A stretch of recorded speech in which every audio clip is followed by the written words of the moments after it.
Well, because COVID has become the focus, people with heart disease, people with cancer, hypertension, and various things that are critical are choosing not to come in based on fear. People are saying, I don't want to go get seen by my doctor. What if I get the COVID? So I want to look at New York State. They've been in the news a lot, right? That's 39% of New Yorkers tested positive for COVID-19, which is a 0.1% chance of dying from COVID in the state of New York. And they have a 92% recovery rate. Does that necessitate sheltering in place? Does that necessitate people being out of work? USA, this is a big one for us, is 64 million. That's a significant amount of people with COVID.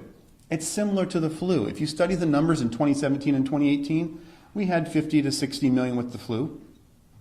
And we had a similar death rate. The deaths in the United States were 43,545. Similar to the flu of 2017, 2018. We always have between 37 and 60,000 deaths in the United States every single year.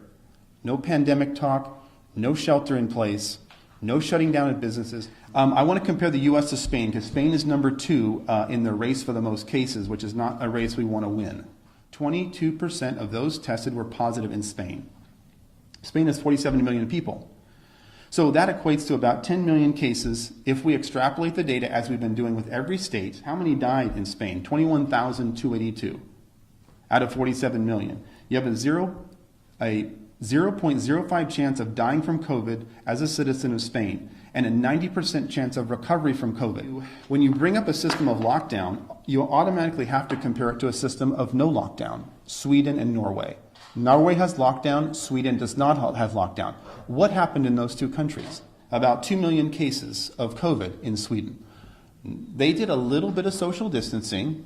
They would wear masks and separate. They went to schools, stores were open. They were almost about their normal daily life with a little bit of social distancing. They had how many deaths? 1,765. Norway, they have about 1.3 million cases. Now, their deaths as a total number were 182, fairly small, but statistically insignificant from 1,700, you realize. It is not statistically significant whether you lock down or not, so why are we doing it? What has it caused to have us be involved in social isolation? Child molestation is increasing due to angry family members who are intoxicated, who are home, who have no paycheck. Spousal abuse. We see people coming in here with black eyes and cuts on their face. Alcoholism, anxiety, depression, suicide. Education has dropped off. Economic collapse. These are all real things that I'm seeing every day. I don't read about this stuff. I'm seeing it in my clinics. These things will affect people for a lifetime, not for a season. So now I want to talk about the immune system. The immune system is built by exposure to antigens, viruses, bacteria. When you take human beings and you say, go into your house, clean all your counters, Lysol them down, you're going to kill 99% of viruses and bacteria, wear a mask, don't go outside. What does that do to our immune system? Our immune system is used to touching. When you take that away from me, my immune system drops. As I shelter in place, my immune system drops. You keep me there for months, it drops more. Sheltering in place decreases your immune system. And then as we all come out of shelter in place with a lower immune system and start trading viruses and bacteria, what do you think is going to happen? Disease is going to spike. And now I'm at home, hand washing vigorously, washing the counters, worried about things that are indeed what I need to survive. Let's follow the science. This is immunology, folks. This is microbiology. Is the flu less dangerous than COVID? Let's look at the death rates. No, it's not. They're similar in prevalence and in death rate. So we are saying that our response now that we know the facts, it's time to get back to work. It's time to test people. The flu kills people, COVID kills people. But for the rest of us, we develop herd immunity. We develop the ability to take this virus in and defeat it. Typically, you quarantine the sick. When someone has measles, you quarantine them.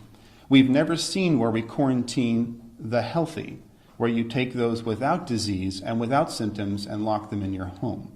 I can go into Costco and I can shop with people, and there's probably a couple hundred people, but I can't go in Cafe Rio. So big businesses are open, little businesses are not. There's no science behind that. Why can't you go to the park and walk around, but you can go to Home Depot and nobody's wearing a mask? It doesn't make sense. It's okay for us to go to Costco, but not to church. Do you see the lack of consistency here? From a microbiological, immunological standpoint, that doesn't make sense. If you're going to isolate people, you need to shut these all down because that's how the fomites are being transferred. When you go to Del Taco and you get a plastic bag or piece on your burrito from someone not wearing a mask who was just wiping their arm on your thing, do you think you're protected from COVID? When you wear gloves that transfer disease everywhere, those gloves have bacteria all over them. I'm wearing gloves, not helping you. As your mask that you're wearing for days, you touch the outside of it, COVID, and then touch your mouth. This doesn't make any sense. Do we need to still shelter in place? Our answer is emphatically no. Do we need businesses to be shut down? Emphatically no. Do we need to test them and get them back to work? Yes, we do. Well, if you have no symptoms, you should be able to return to work. I think we need to open up the schools, start getting kids back to the immune system. And the major events, the sporting events, these are non-essential. Let's get back to those slowly. Let's start with schools. And then eventually we treat this like we treat flu, which is if you have the flu and you're feeling fever and body aches, you just stay home.